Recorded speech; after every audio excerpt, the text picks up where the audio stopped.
नमस्कार, मैं हूं MS आडर और आज जिस कहानी को मैं आपके समक्ष लेकर आई हूं उसका शीर्षक है निश्चय दृढ़ रखो और आदि शंकराचार्य जी की तरह अपने लक्ष्य को प्राप्त करो।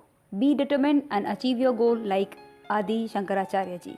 जी हाँ, आदि शंकराचार्य जी के बारे में आज हम जानेंगे कि किस तरह से हम अपने लक्ष्य को प्राप्त कर सकते हैं जब हम उनकी तरह बने।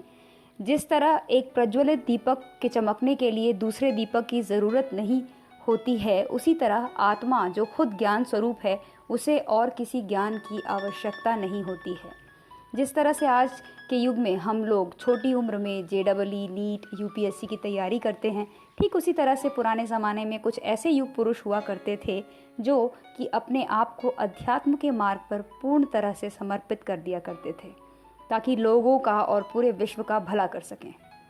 उन्हीं युग पुरुषों में से एक महान पुरुष हुए हैं जिनका नाम है आदि शंकराचार्य जी।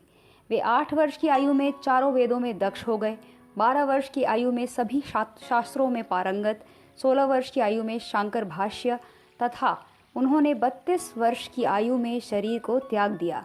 ये शंकर के अवतार माने जाते हैं। ब्रह्म सूत्र के ऊपर शंकर भाष्य की रचना कर इन्होंने विश्व को एक सूत्र में बांधने का प्रयास किया जो कि सामान्य मानव की बस की बात नहीं है। इन्होंने भारतवर्ष में चारों कोनों में 4 मठों की स्थापना की जो अभी तक बहुत प्रसिद्ध और पवित्र माने जाते हैं। वे चारों स्थान हैं ज्योतिष पीठ, बद्रिकाश्रम, श्रृंगेरी पीठ, द्वारिका शारदा पीठ, पुरी गोवर्धन पीठ। आदि शंकराचार्य जी के बारे में अगर हम जानेंगे और समझेंगे कि उनकी तरह किस तरह से हम बहुत अच्छे तरीके से अपने लक्ष्य पर ध्यान केंद्रित करें तो हम अपने लक्ष्य को हासिल कर सकते हैं। ये बहुत ज़रूरी है हम सब के लिए कि लक्ष्य पर ध्यान केंद्रित करें और पूरा समय दिन रात उसी के लिए संलग्न हो जाएं। जब हम उसके लिए पूरी तरह से फोकस्ड हो जाएंगे तो हमें हमारे लक्ष्य को पाने में कोई भी नहीं रोक सकता। उन्होंने जो हासिल किया वो कोई भी इंसान आसानी से नहीं कर सकता।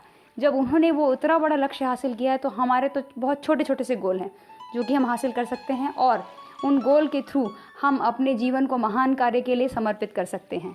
इसी के साथ इस कहानी को विराम दूंगी। मिलेंगे नई कहानी के साथ में और नई नई बातें सीखेंगे।